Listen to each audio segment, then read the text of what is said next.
Bapa, kami berterima kasih untuk penyertaan-Mu dalam kehidupan kami. Kami ada hari ini semua karena kemurahan Tuhan. Terima kasih banyak Bapa. Banyak hal yang kami boleh alami dalam kehidupan kami. Suka duka silih berganti. Tapi satu hal yang kami tahu pasti, bahwa kasih setia Tuhan yang mengasihi kami tidak pernah berubah. Untuk itu Tuhan, kami bersyukur kalau kami ada hari ini dengan segala keberadaan hidup kami.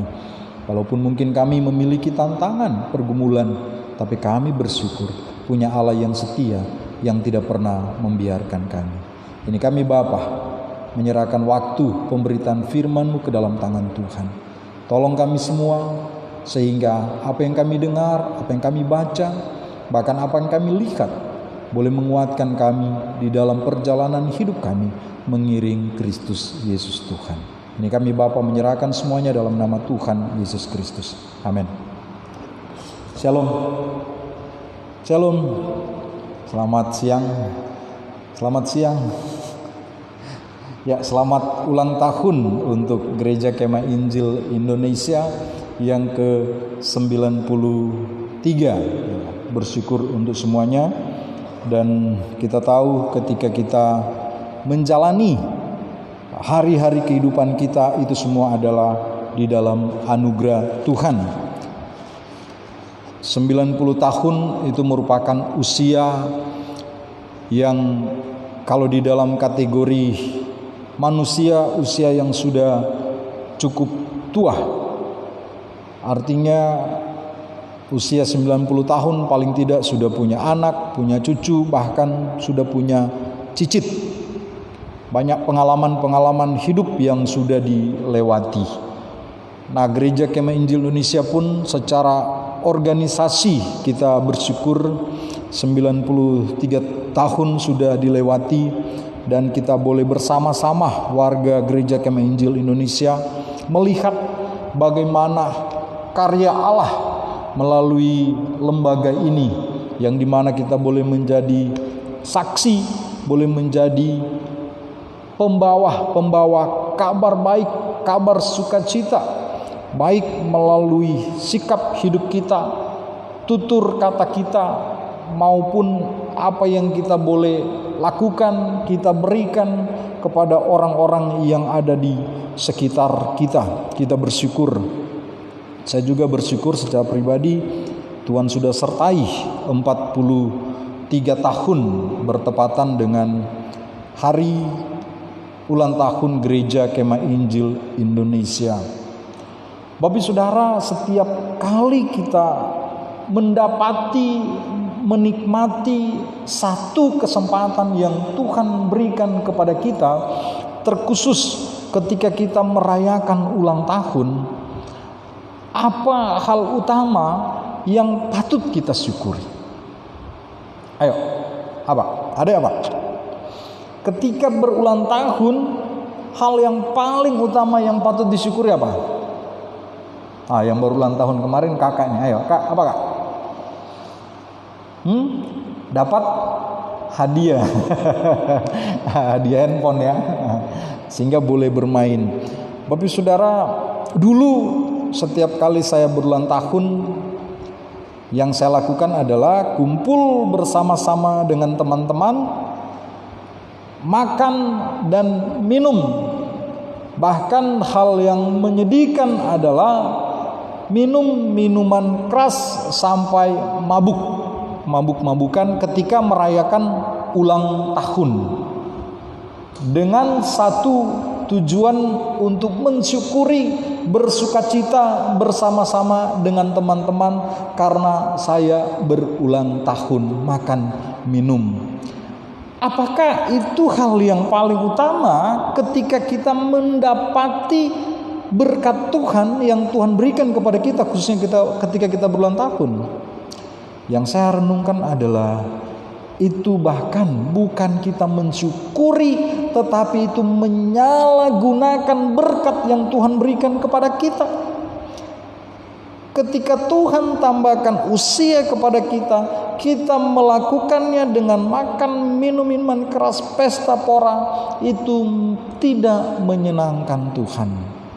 Jadi kita berkata dengan mulut kita mensyukuri untuk 1 tahun yang Tuhan berikan kepada kita, tetapi dengan sikap tingkah laku kita mengingkari rasa syukur kita di hadapan Tuhan dengan melakukan hal yang tidak baik. Nah, itu hal yang tidak benar. Nah, untuk itu kita bersyukur kalau hari ini kita warga Gereja Kemah Injil Indonesia merayakan 93 tahun dengan tema beritakanlah perbuatan Tuhan yang ajaib. Untuk itu Bapak Saudara, hal yang paling utama dan terutama ketika kita mensyukuri 1 tahun lagi perjalanan hidup yang Tuhan berikan kepada kita, baik secara lembaga maupun pribadi, adalah mengingat akan kebesaran Tuhan di dalam hidup kita. Bapak Saudara, ingat, bukan hanya ketika 1 tahun saja kita bersyukur. Setiap detik, setiap menit, setiap jam, setiap hari, setiap bulan yang kita boleh lalui dalam kehidupan kita harus patut syukuri. Tetapi kenapa ketika 1 tahun kita rayakan, bertambah 1 tahun kita rayakan, kalau bertambah 1 bulan enggak, bertambah 1 minggu enggak, apalagi bertambah 1 hari atau 1 menit enggak kita rayakan? Artinya memang kita sedang menghargai 1 waktu yang Tuhan izinkan kepada kita. Kalau Tuhan bisa izinkan kita merayakan 1 tahun lagi, artinya kita boleh mengenang, melihat ke belakang apa yang Tuhan sudah kerjakan di dalam kehidupan kita di dalam kurun waktu 1 tahun ini. Kita bersyukur secara pribadi, saya bersama dengan keluarga boleh mengambil bagian di dalam 1 tugas yang Tuhan percayakan kepada Gereja Kemah Injil Indonesia untuk membuka ladang pelayanan yang baru. Kami ada di tempat ini sudah 1 tahun dan berjalan 2 tahun. Kita bersyukur boleh menjadi bagian dari Gereja Kemah Injil Indonesia yang benar-benar berkomitmen untuk membagikan Injil, kabar baik itu sampai ke seluruh dunia. Nah, untuk itu mari kita lihat bagaimana agar supaya tema di dalam rasa syukur Gereja Kemah Injil Indonesia yang berulang tahun ke-90 tahun, yang ke-93, yaitu beritakanlah perbuatan Tuhan yang ajaib itu bisa kita genapi di dalam kehidupan kita bersama. Yang pertama yang harus kita ingat, bahwa kita hanya bisa memberitakan perbuatan Tuhan yang ajaib sesuai dengan iman kita.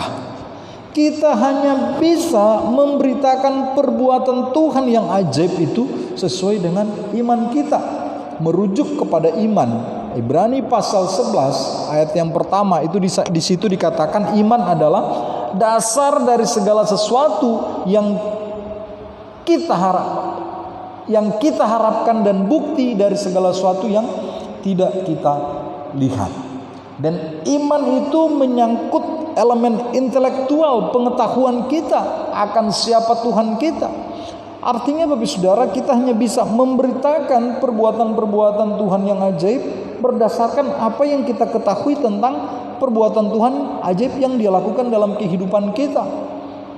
Kita nggak mungkin bisa memberitakan sesuatu tanpa kita tahu apa yang akan kita beritakan. Nah, ini juga mengingatkan kepada kita agar supaya apa? Terus belajar untuk memahami perbuatan-perbuatan Tuhan yang ajaib dalam kehidupan kita.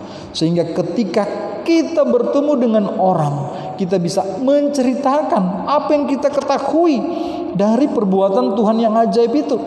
Sekali lagi, kita nggak mungkin memberitahukan kepada orang lain apa yang tidak kita ketahui. Kita hanya bisa memberitahukan apa yang kita ketahui. Nah, untuk itu cari tahu, Kalau kita sampai sejauh ini belum tahu apa yang Tuhan kerjakan dalam kehidupan kita yang merupakan sebuah keajaiban, cari tahu apa itu. Sangat ironis sekali kalau kita sampai bertahun-tahun bahkan berpuluh-puluh tahun mungkin sudah mengikut Tuhan, tapi kita nggak tahu perbuatan Tuhan yang ajaib yang Tuhan sudah kerjakan dalam kehidupan kita itu apa. Kalau kita nggak tahu, itu wajar saja kalau kita sulit untuk memberitakan perbuatan Tuhan yang ajaib itu, karena kita tidak tahu. Untuk itu cari tahu apa yang Tuhan kerjakan dalam kehidupan kita. Satu hal yang pasti, kalau Bapak Saudara belum tahu, saya kasih tahu. Ya, apa itu perbuatan Tuhan yang ajaib? Banyak sekali. Pemazmur di dalam Mazmur pasal 40 ayat 6 ini, dia berkata banyak sekali perbuatan-perbuatan Tuhan yang ajaib yang dialami, dan itu dia mau beritakan. Kita tahu Mazmur ini ditulis oleh Raja Daud, bagaimana dia seorang anak yang di dalam keluarga itu tidak terlalu dihargai, tetapi kemudian dipilih oleh Tuhan, diangkat oleh Tuhan, diurapi menjadi raja. Dan bagaimana di dalam perjalanannya sampai menjadi seorang raja, itu banyak sekali tantangan, banyak sekali hambatan yang dia alami, banyak musuh yang dia hadapi, baik dari luar maupun dari dalam, dari keluarganya sendiri. Tetapi pemazmur Raja Daud, dia boleh ditolong oleh Tuhan melewati semua pergumulan itu, sehingga menguatkan pemazmur. Dan ini kemudian dituliskan di dalam bagian ini. Apa yang kita mau sampaikan di dalam berita yang ajaib ini? Satu hal yang pasti, bahwa Tuhan sanggup mengubah hidup kita. Amin. Bagaimanapun kehidupan masa lalu kita, bahkan kehidupan kita saat ini yang mungkin kita rasa sangat berat, yang kita sendiri tidak sanggup untuk keluar dari tekanan, bahkan mungkin dari berbagai beban hidup, masalah yang membuat kita bisa putus asa. Ingat, keajaiban bisa terjadi dalam kehidupan kita. Tuhan sanggup mengangkat kita dari lumpur dosa kita, dari lumpur keputusasaan kita. Tuhan sanggup. Itu perbuatan ajaib yang Tuhan lakukan kepada kita. Jadi Bapak Saudara, ingatlah, siapapun kita, kalau engkau belum mengalami perbuatan ajaib, mendekatlah kepada Tuhan, maka Dia akan mendekat kepadamu, dan Dia akan melakukan perbuatan yang ajaib itu dalam dirimu, yang engkau sendiri terkadang tidak akan sanggup untuk mengerti mengapa Tuhan melakukan itu dan bagaimana cara Tuhan melakukan itu, bagaimana Tuhan mengubahkan hidup kita sehingga kita bisa memiliki identitas diri yang kuat. Kita boleh menjalani hari-hari kehidupan kita dengan segala keberadaan kita dengan satu keyakinan, bahwa harapan yang Tuhan berikan kita adalah suatu harapan yang nyata, yang patut untuk kita perjuangkan. Yang kedua, berbicara tentang iman, ini juga berbicara tentang elemen persetujuan. Kita hanya bisa memberitakan perbuatan Tuhan yang ajaib itu dengan pengetahuan yang kita miliki dan dengan apa yang kita setujui. Kita bisa tahu banyak hal tentang Tuhan, tetapi masih banyak yang kita tidak setujui. Caranya gimana? Ketika Tuhan berfirman, ya kita hanya bisa pilih-pilih. Oh, ini yang saya setujui, saya ikuti, ini yang tidak. Ya seperti itu, saudara. Tapi saya mau katakan bahwa apa yang Tuhan firmankan itu adalah yang dan pasti. Untuk itu terima apa yang Tuhan berikan kepada kita dalam segala kebenaran firman Tuhan, bahwa Tuhan memang benar berjanji dan Dia akan menggenapi. Berapa waktu yang lalu saya sempat nonton YouTube seorang pendeta, julukannya pendeta jalanan, ya. Satu kata yang dia sebutkan yang kemudian membawa satu perubahan di dalam paradigma pemikiran saya. dan saya sangat setuju dengan apa yang dia sampaikan, yaitu tentang amanat agung. Kalau kita ditanya amanat agung, ayat amanat agung, pasti yang menjadi pikiran kita apa? Amanat agung itu. Ayo, Ibu. Di mana? Matius pasal 28. Pergilah, jadikanlah semua bangsa muridku. Itu adalah amanat agung. Tetapi hal yang luar biasa yang mengubah paradigma saya, dan saya sangat setuju apa yang dia katakan, bahwa amanat agung itu bukan hanya Matius pasal 28 itu 19-20. Pergilah jadikan semua bangsa muridku, bukan itu saja. Tetapi apa? Semua apa yang Tuhan perintahkan itu adalah amanat agung. Wow, saya setuju bahwa semua yang Tuhan perintahkan itu adalah amanat agung. Kenapa? Karena sang pemberi amanat adalah pribadi yang maha agung. Dan saya percaya segala perintah-perintahnya di dalamnya ada kuasa keagungan Allah yang luar biasa. Tuhan tidak pernah memerintahkan kita untuk melakukan hal yang merugikan kita. Dan Tuhan tidak pernah melarang kita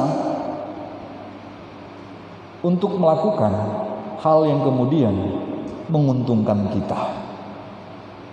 Segala larangan Tuhan, segala perintah Tuhan, firman Tuhan berkata, itu akan mendatangkan kebaikan bagi kita.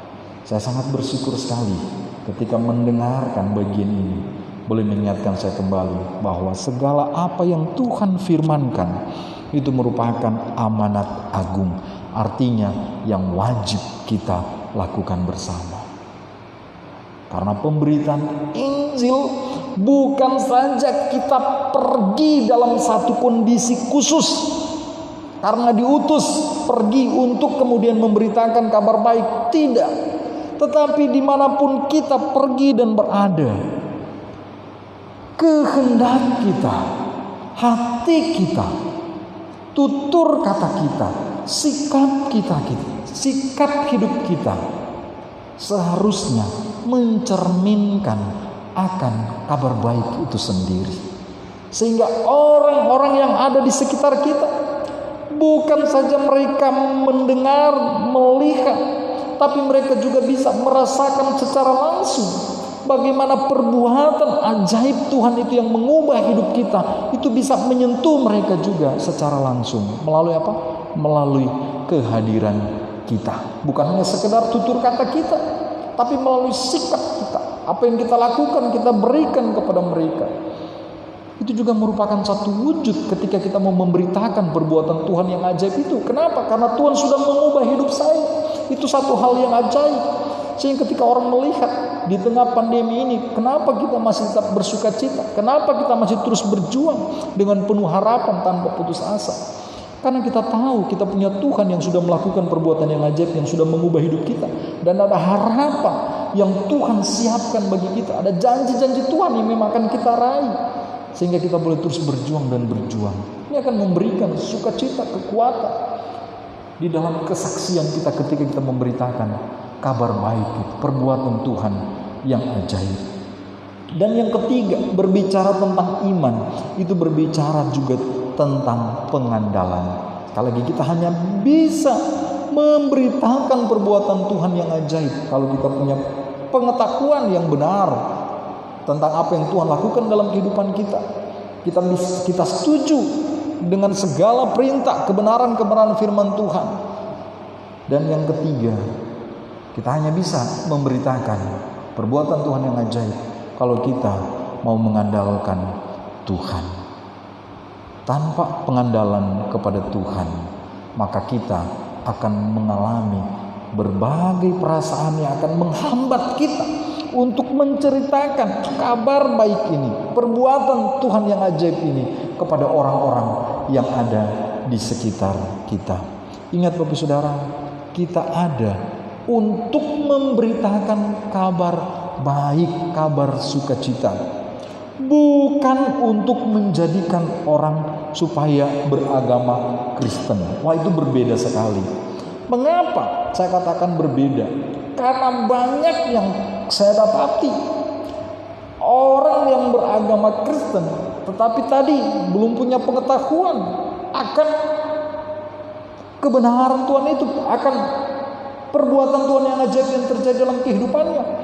Bahkan ada yang tidak setuju dengan apa yang Tuhan firmankan, dan bahkan ada yang tidak mengandalkan Tuhan, tapi bisa jadi rajin beribadah.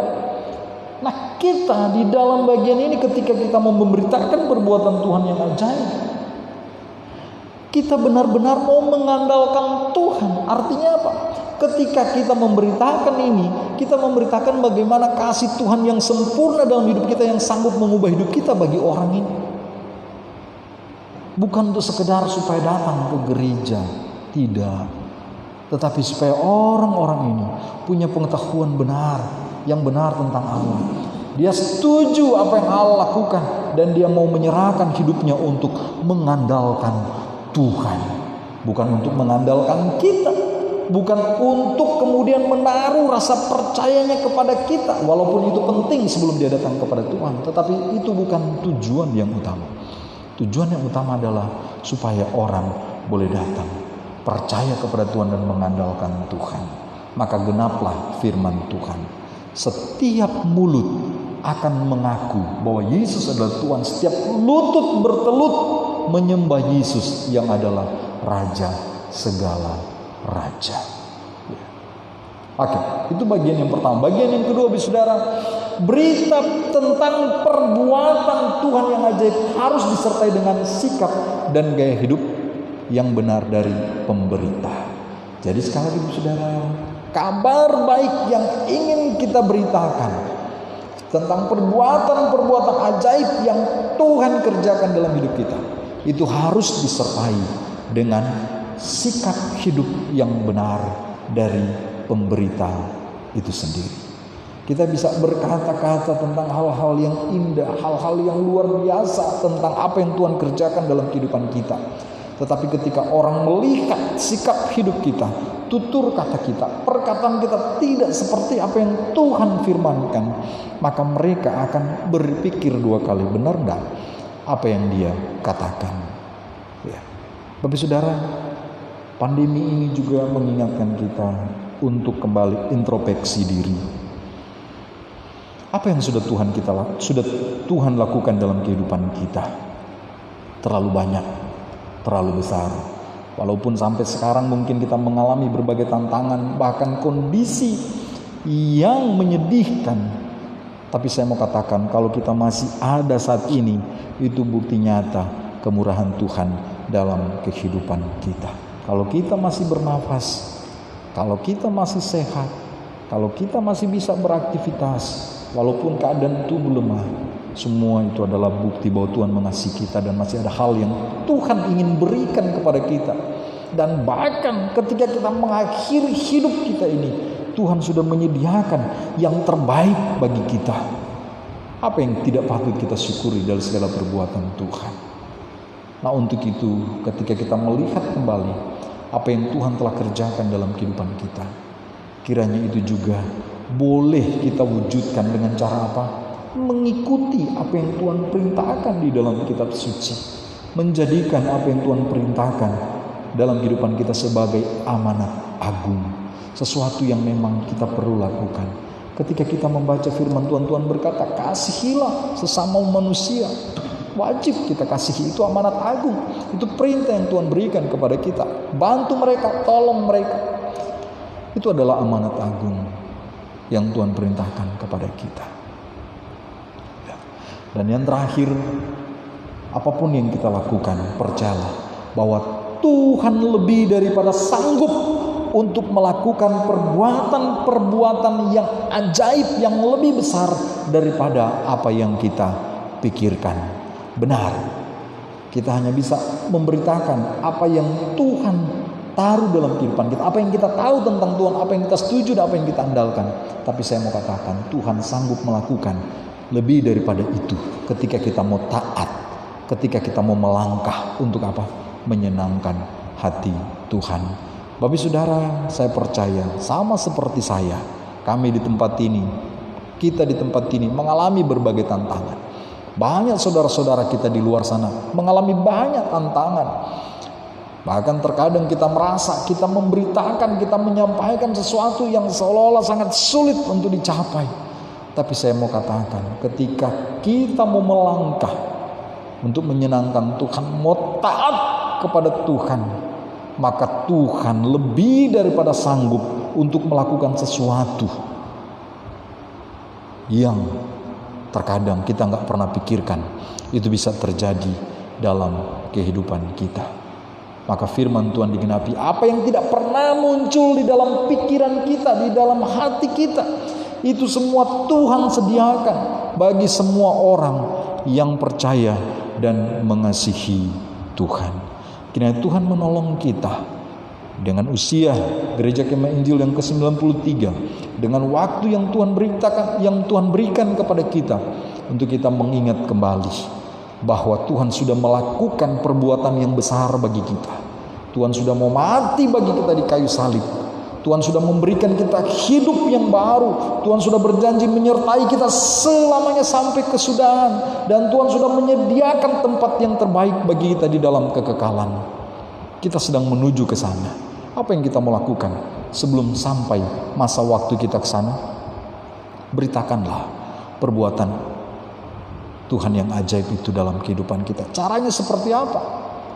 Terus hidup di dalam kebenaran firman Tuhan. Cari tahu dan tahu apa yang Tuhan inginkan dalam kehidupan kita yang mau kita kerjakan. Setujui, percaya sepenuhnya apa yang Tuhan perintahkan itu benar-benar untuk memberikan kebaikan kepada kita, walaupun mungkin itu sulit kita alami. Dan andalkan Tuhan. Ketika kita tahu itu satu kehendak Tuhan, kita mau menyenangkan Tuhan, jangan mengandalkan kekuatan kita, bukan karena kita sanggup kita melakukan, tetapi karena Tuhan. Bahkan ketika kita merasa lemah, tidak sanggup untuk melakukan, kita harus melakukannya. Kenapa? Karena disitulah kekuatan Tuhan akan dinyatakan dalam kehidupan kita untuk menyanggupkan kita. Kiranya Tuhan memberkati kita semua dalam menjalani hari-hari kehidupan kita. Tuhan Yesus memberkati. Amin. Mari kita berdoa. Bapa, kami berterima kasih hari ini Gereja Kemah Injil Indonesia, kami warga Gereja Kemah Injil Indonesia Pos Pelayanan Warga Jemaat Pekanbaru boleh merayakan HUT GKI yang ke-93, mengingat kembali bagaimana karya Allah bagi umat manusia melalui Gereja Kemah Injil Indonesia.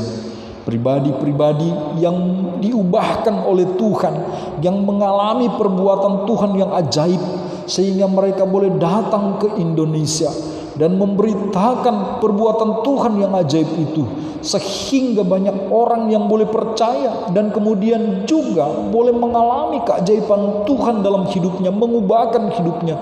Tuhan, kami bersyukur. Saya bersyukur boleh menjadi bagian di dalamnya Tuhan. Boleh menjadi orang yang mengalami perbuatan Tuhan yang ajaib. Saya yang hina dina, tetapi kemudian Tuhan tebus dengan darah yang sangat mahal. Terima kasih Tuhan. Saya yang tidak berharga, tidak bernilai di mata manusia, tetapi Tuhan menghargai saya dengan darah Yesus Kristus yang sangat teramat mahal. Terima kasih Tuhan, terima kasih. Hal yang sangat patut disyukuri Tuhan. Terima kasih. Demikian juga untuk Gereja Kemah Injil Indonesia. Tuhan sudah tolong 93 tahun dalam perjalanan pekabaran Injil di Indonesia. Untuk itu Tuhan, hamba terus berdoa, baik Badan Pengurus Pusat, Pak Pendeta Daniel Ronda sebagai ketua, Pak Sibinus Luther sebagai sekretaris, dan juga seluruh staf yang ada. Tuhan terus memberkati mereka. Departemen-departemen yang ada, Tuhan tolong beri mereka hikmat dari Tuhan, kesehatian dan kesatuan untuk boleh menjalankan tugas-tugas yang Tuhan embankan kepada mereka. Terima kasih. Demikian juga di dalam menyongsong pelaksanaan konferensi nasional yang akan diadakan di Papua, juga Tuhan kiranya memberkati agar supaya dalam semua perencanaan yang mereka rencanakan itu boleh berjalan dengan baik. terkhusus di dalam pandemi COVID-19 ini dengan pembatasan-pembatasan yang ada. Tuhan tolong, biarlah ada hikmat Tuhan berikan dan juga pengaturan yang baik supaya konferensi nasional ini boleh berjalan dengan baik juga. Biaya-biaya yang dibutuhkan juga Tuhan mencukupkan. Demikian juga untuk pembangunan kantor pusat lantai 4 di Jakarta, kami juga menyerahkan ke dalam tangan Tuhan.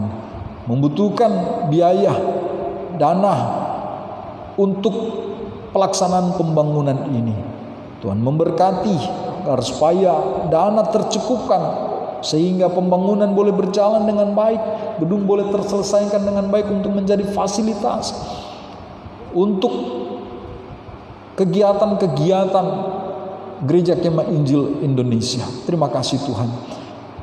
Demikian juga para badan pengurus wilayah yang berada di beberapa wilayah di daerah Indonesia. Di Indonesia ini Tuhan berkati. Badan pengurus daerah sampai kepada badan pengurus jemaat. Tuhan tolong. Kami tahu ketika Tuhan mempercayakan pribadi-pribadi ini untuk duduk sebagai pemimpin, sebagai pengurus, ada rencana yang Tuhan sedang kerjakan dalam kehidupan mereka. Berkati mereka Tuhan. Dan juga untuk seluruh anggota jemaat Gereja Kemah Injil Indonesia juga Tuhan memberkati. Tuhan menolong supaya Gereja Kemah Injil Indonesia, jemaat yang ada, boleh terus hidup di dalam perlindungan Tuhan, hidup mengamalkan, menjalankan amanat agung, perintah-perintah Tuhan dalam kehidupan kami semua. Terima kasih banyak Bapa. Berdoa untuk pemerintah bangsa dan negara kami, dari pusat, presiden, wakil presiden, sampai